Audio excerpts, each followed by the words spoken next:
अंधेरीच्या ओशिवरा परिसरामध्ये जे आहे ते अज्ञातांनी फायर केलेलं आहे आणि याच फायर केलेल्या परिसरामध्ये आहे ओशिवरा पोलीस स्टेशनच्या हद्दीमध्ये हा फायर झालेला आहे आणि याच ठिकाणी जे आहे ते ओशिवरा पोलीस स्टेशनच्या वरिष्ठ अधिकाऱ्यांसह जे आहे ते पोलिसांचा मोठा फौजफाटा या ठिकाणी दाखल झालेला आहे। आपण इकडे बघतोय की या ठिकाणी जे आहे ते वरिष्ठ पोलीस अधिकारी असतील, त्याचबरोबर ओशिवरा पोलीस स्टेशनचे अधिकारी कर्मचारी असतील ते या ठिकाणी दाखल झालेले आहेत। तर खरं तर सायंकाळच्या 8 ते 8:30च्या दरम्यान जो आहे तो हा गोळीबार इथे या ठिकाणी फायर झाल्याची माहिती आहे। खरं तर अज्ञातांनी हा फायर केल्याची या ठिकाणी माहिती मिळते।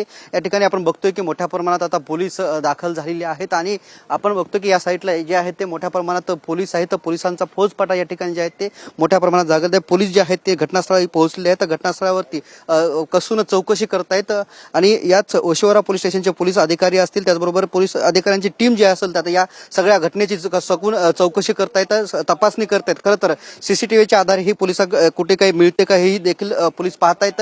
मात्र हा जो फायरिंग जे आहे ते कुठल्या कारणाने आणि कशामुळे झाली हे अद्यापही अस्पष्ट आहे।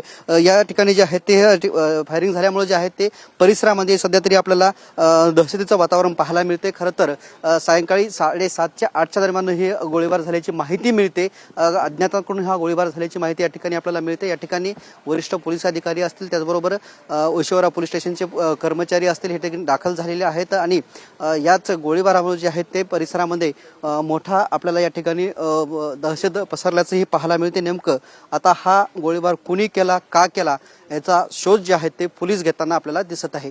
कॅमेरामन हरिनगीसह मी रमेश चेंडके, TV9 मराठी, मुंबई।